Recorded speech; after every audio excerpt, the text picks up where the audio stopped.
आज हम छंद पढ़ते हैं। दंडी के अनुसार परिभाषा देखिए। यदक्षर परिमाणस्तच्छंदः, अर्थात अक्षरों या वर्णों के निश्चित परिमाण को छंद कहते हैं। इसकी और भी परिभाषाएं देखिए। मात्राओं, वर्णों या ध्वनियों का ऐसा समूह जो यति और गति के नियमों में आबद्ध हो तथा जिसमें लय, तुक, संगीत का प्रवाह हो, उसे छंद कहते हैं। अर्थात छंद में ये सभी बातें होना आवश्यक है। उसमें मात्राएं होनी चाहिए, वर्ण होने चाहिए, ध्वनियाँ होनी चाहिए। इन सब का एक समूह होता है छंद, और उसमें यति और गति के नियम भी होने चाहिए। साथ ही उसमें लय, तुक और संगीत का प्रवाह होना आवश्यक है। उस रचना को ही छंद कहा जाता है। या फिर इसकी परिभाषा और देखिए। यति, गति, वर्ण या मात्रा आदि की गणना के विचार से की गई रचना छंद कहलाती है। आगे देखिए।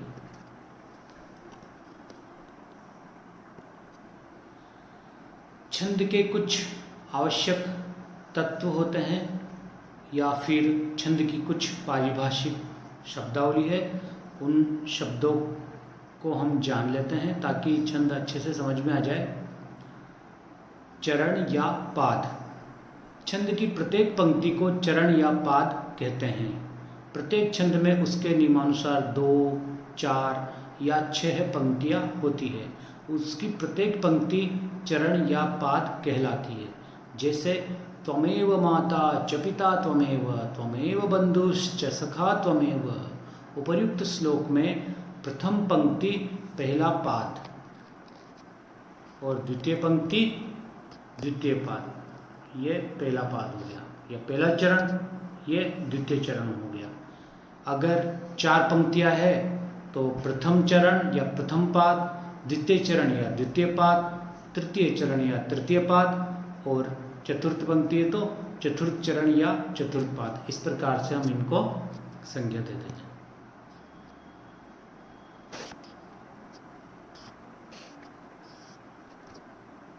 मात्रा। छंद की एक पारिभाषिक शब्दावली में मात्रा भी आता है। मात्रा किसी वर्ण के उच्चारण में जो समय लगता है उसे मात्रा कहते हैं। मात्राएं 2 प्रकार की होती, लघु और गुरु। किसी भी वर्ण के उच्चारण में जो समय लगता है, जैसे कि क, का, की, तो इन वर्णों के उच्चारण में जो समय लगा, इस समय को ही मात्रा कहते हैं। और ये जो समय या जो ये मात्रा है, ये 2 प्रकार की होती, लघु और गुरु। लघु देखिए, लघु को ह्रस्व भी कहते हैं हम। उन मात्राओं को कहते हैं जिनके उच्चारण में बहुत थोड़ा समय लगता है। जैसे अ, ई, उ, री, लृ, ये 5 ह्रस्व या लघु स्वर है। ह्रस्व स्वर और उसकी मात्रा से युक्त व्यंजन वर्ण को लघु वर्ण माना जाता है। उसका चिन्ह एक सीधी पाई, ये खड़ा चिन्ह मानी जाती है। जैसे क, की, कु, अर्क, क्री लघु वर्ण है। ये जो यहाँ पर हम लघु पाई देख रहे हैं, ये हम छंदों में लगाते हैं। जब छंद में वर्णों की गणना करते हैं उसमें लघु लगाते हैं। ऐसे गुरु होता है तो गुरु भी लगाया जाता है। तो वहाँ पर इसको और अच्छे से स्पष्टता से हम समझ लेंगे। अभी आगे देखते हैं। गुरु, पहले लघु देखा था, अभी गुरु। गुरु या दीर्घ उन मात्राओं को कहते हैं जिनके उच्चारण में लघु मात्राओं की अपेक्षा दुगुना अथवा तिगुना समय लगता है। जैसे आ, ई, उ, री, ए, ऐ, ओ, औ, ये सभी दीर्घ गुरु स्वर कहे जाते हैं। दीर्घ स्वर और उसकी मात्रा से युक्त व्यंजन वर्ण को गुरु वर्ण माना जाता है। इसकी 2 मात्राएं गिनी जाती है। इसका चिन्ह ये अवग्रह जैसा एस, यह माना जाता है। जैसे का, की, कु, के, कई, को, कौ दीर्घ मात्राएं है। जब छंद में गणना करते हैं तब ऐसे वर्ण आते हैं दीर्घ, तो वहाँ पर उनके ऊपर ये चिन्ह लगा दिया जाता है।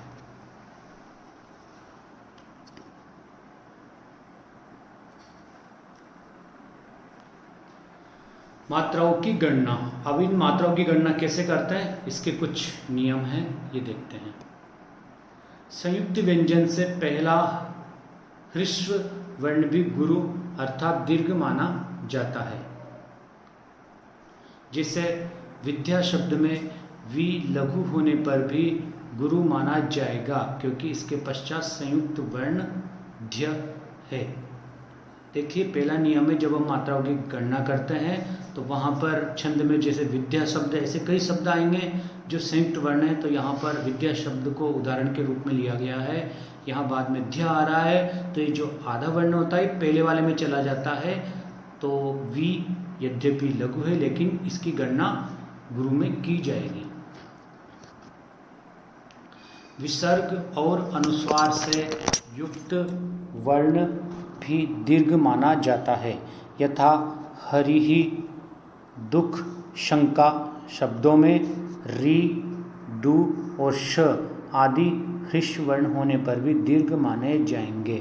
क्यों माने जाएंगे? क्योंकि इनके पश्चात विसर्ग आया हुआ है तीनों में, अतः ये तीनों ही विसर्ग के पूर्व का वर्ण दीर्घ हो जाएगा। तीसरा, छंद में भी आवश्यकता अनुसार चरणांत के लघु वर्ण को दीर्घ और दीर्घ वर्ण को लघु मान लिया जाता है। ऐसा कभी कभी छंद की रचना करने वाला करता है, वो आवश्यकता के अनुसार लघु को दीर्घ और दीर्घ को गुरु मान लेता है, केवल अंतिम वर्ण के लिए ऐसा नियम है। यति, गति और तुक। यति, छंद को पढ़ते समय बीच बीच में कहीं कुछ रुकना पड़ता है। इसी रुकने के स्थान को गद्य में विराग और पद्य में यति कहते हैं। पद्य में जब रुका जाता है तो उसको यति कहा जाता है, मतलब छंद पढ़ते पढ़ते बीच में थोड़ा सा रुकना। गति, छंदोबद्ध रचना को लय में आरोह अवरोह के साथ पढ़ा जाता है। छंद की इसी लय को गति कहते हैं। तुक, पद्य रचना में चरणांत के साम्य को, चरणांत के साम्य अर्थात चरण या पंक्ति के अंत में जो तुक मिलती है, दो पंक्तियों की एक साथ जो तुक मिलती है उसे ही तुक कहते हैं। जो समानता है उसको तुक कहते हैं, अर्थात पद के अंत में एक से स्वर वाले एक या अनेक अक्षर आ जाते हैं, इन्हीं को तुक कहते हैं। गण, यहाँ से महत्वपूर्ण एक सूत्र आ रहा है अपने सामने, इस पर अच्छे से ध्यान देने की जरूरत है। य माता राजभान सलगम, इसी के अनुसार हम आगे चलेंगे। वर्ण, गण किसे कहते हैं सबसे पहले ये देखते हैं। गण, वर्णों या मात्राओं के समूह को गण कहते हैं, या तीन तीन अक्षरों के समूह को गण कहते हैं। वाक्य में वर्णों को यदि तीन तीन वर्णों में विभक्त किया जाए तो वह तीन वर्णों का समूह एक गण बन जाता है। इन गणों की संख्या 8 है, ये ध्यान रखने वाली बात है। इन गणों की संख्या 8 है। इनके नाम, स्वरूप और उदाहरण इस प्रकार है। ये सूत्र है, इससे ये गण व्यवस्था समझ में आ जाती है। इसको सबको याद करना है। यमाता राजभान सलगम, हिंदी में भी आता है छंदों में ये, वहाँ पर इस सूत्र का नाम है यमाता राजभान सलगा, लेकिन संस्कृत में है तो यमाता राजभान सलगम। फिर से देखिए वही सूत्र, यमाता राजभान सलगम। यहाँ पर इससे हम 8 गण बनाएंगे, उनका स्वरूप भी लिखेंगे और उदाहरण भी देंगे, तो ये अच्छे से देखना और समझना है।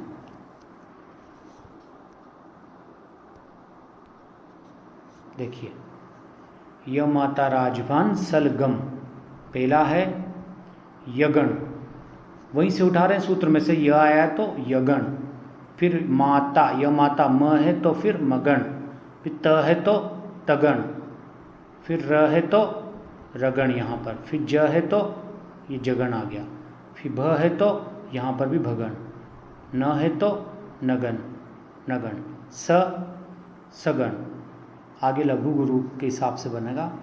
तो यगण, अब इसका स्वरूप क्या रहेगा, य लघु गुरु गुरु, ऐसा क्यों हुआ, तो देखिए यगण, यगण के आगे दो वर्ण और ले लेंगे तो यमाता, माता, आ है, दीर्घ है, तो यहाँ पर भी लघु गुरु गुरु। और इसी प्रकार इसका उदाहरण बन गया वियोगी। ऐसे उदाहरण बता रखा, कुछ भी बता सकते हैं, किसी का नाम भी ले सकते हैं। वि लघु है, यो गुरु है, गी गुरु है। दूसरा देखिए मगन, इसका स्वरूप है गुरु गुरु गुरु। तो इसी चीज को हम यहाँ पे देखेंगे, मगन में क्या आ रहा है, मातारा, मातारा, तो गुरु मातारा, तीनों में गुरु गुरु गुरु। इसी प्रकार यहाँ पर इसका उदाहरण मायावी। आगे देखेंगे तगण, तो ताराज, तो ताराज, गुरु गुरु लघु, वाचाल इसका उदाहरण। इसी प्रकार रगण, तो राजभा, राजभा, गुरु लघु गुरु, बालिका इसका उदाहरण। जगण, तो जभान अर्थात लघु गुरु लघु, उदाहरण सुनील। भगण, भानस, गुरु लघु लघु, शावक। नगण, नसल, यहाँ पर नसल आया है, तो लघु लघु लघु, कमल इसका उदाहरण हो गया। सगण, सलगा, सलगम, तो लघु गुरु लघु, मनोज। इस प्रकार से ये 8 गण होते हैं। इन गणों को अच्छे से हमें ध्यान में रखना है, क्योंकि हम जब छंद में गणना करेंगे वर्णों की, तो वहाँ पर इस प्रकार से चिन्ह लगाएंगे, फिर उस चिन्ह के ऊपर इस प्रकार से गण का नाम लिखेंगे।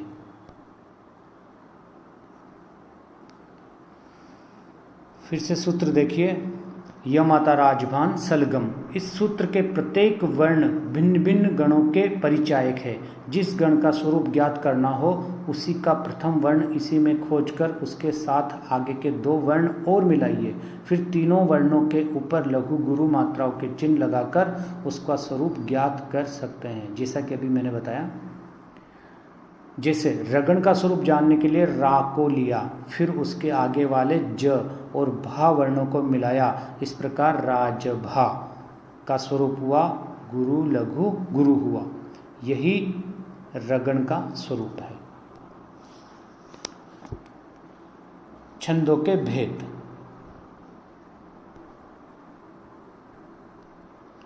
छंद प्रमुख रूप से 2 प्रकार के होते हैं, मात्रिक छंद, वर्णिक छंद। मात्रिक छंद, जिन छंदों के चारों चरणों की रचना मात्राओं की गणना के अनुसार की जाती है उन्हें मात्रिक छंद कहते हैं, जैसे आर्या छंद, ये मात्रिक छंद है। वर्णिक छंद, जिन छंदों की रचना वर्णों की गणना, प्रमुख रूप से ये चीज़ है, वर्णों की गणना के नियमानुसार होती है, उन्हें वर्णिक छंद कहते हैं। वर्णिक छंद 3 प्रकार के होते हैं। मात्रिक छंद में मात्राओं की गणना होती है और वर्णिक छंद में वर्णों की गणना होती है। वर्णिक छंद 3 प्रकार के होते हैं, देखिए। वर्णिक छंद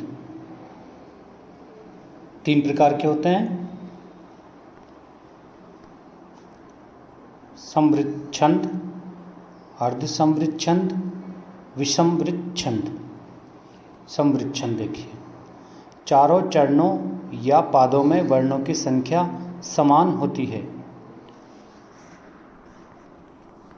जैसे अनुष्टुप छंद, प्रत्येक चरण में 8-8 वर्ण होते हैं।